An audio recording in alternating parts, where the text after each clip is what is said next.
বাংলাদেশ স্বাধীনের পর এদেশে কিন্তু হিন্দু উদ্দেশিত এলাকা ছিলেন। তো হিন্দুরা কি করতেন জানেন? হিন্দুরা এই আমাদের মুসলমানদের অনেক অনেক মানে ছেলেদের যারা মেধাজীবী, তারা মানে সুন্দর চেহারা, তাদের দিয়ে হিন্দুরা কৌশল করে কি করে নিতেন জানেন?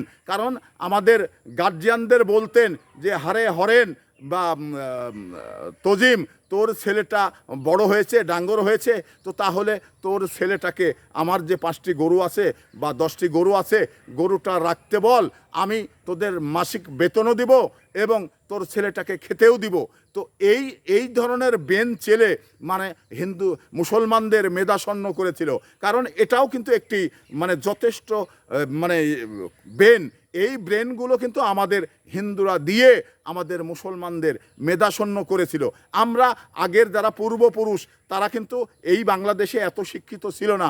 আর এই শিক্ষিত না থাকার কারণে হিন্দুরা একটু মুসলমানদের মানে ব্রেন ঢুকিয়ে দিয়েছেন, পয়সার লোভ দেখিয়েছেন, গরু রাখার জন্যে তার ছেলেটাকে নিয়ে হিন্দুর ছেলে ঠিকই লেখাপড়া করেছেন, কিন্তু মুসলমানদের স্কুলে যেতে দেয়নি। এইটা একটি মানে হিন্দুদের কৌশল ছিল।